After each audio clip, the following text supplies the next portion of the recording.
So going through the garden, we can take out little bits and pieces like this, as I'm saying, just open up the areas. And if you're spacing things, if you've got lots of space and tons of room between them, you don't have to do this, but that's not the case for most of us. Most of us have got a lot packed in. Now, another thing you can do at this time, if you've got a lot of self-seeded herbs and vegetables, and that's what I've got here, is to just start thinning by removing some of these little parsley seedlings. And so I'll just add them into my lunch or into my dinner tonight, because they can't all grow in here together. It's just too crowded. If you wanted to, you can transplant some of these to other parts of your garden, but don't leave it too long, because parsley has a really deep taproot and it doesn't really appreciate being moved when it's past a certain age. Now, these ones have quite small roots as yet. I'll show you. And so that's really, see, even this one is broken off. That's not a bad stage to transplant them at, but they're also really delicious when they're harvested at that stage and eaten. So they're very tender.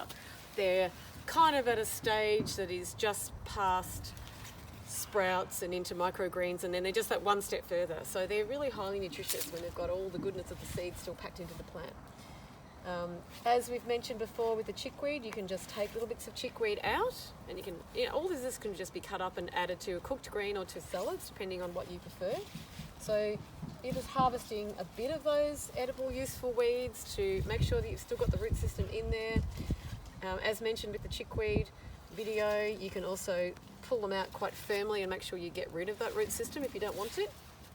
And another thing you need to do this time of year is just remove some of the deciduous leaves if they're large, and these large leaves come from the pistachio trees here, because they can block smaller seedlings from coming up. So I'm simply taking those off, popping them over there. I'll rake them up and put them into the chicken run. So we're just going to have some brief chats about nurturing your winter vegetable garden.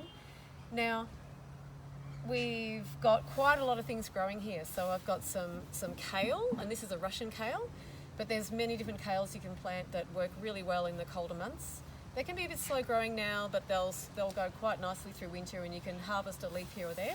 Now, how you know when it's ready to harvest is, say your plant has about 4 or 5 leaves on it, then you harvest the outside leaves first. So you look to the outside of the plant, and you go down nice and closely as you can with these sort of snips, these long nose snips, and you just take off a leaf or two. Here's another one here.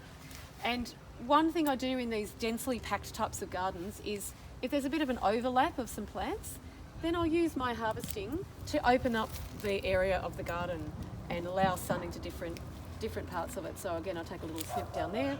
It's important to cut your stems when you're harvesting stem by stem as close to the plant that they've come from as possible, because otherwise you get dieback.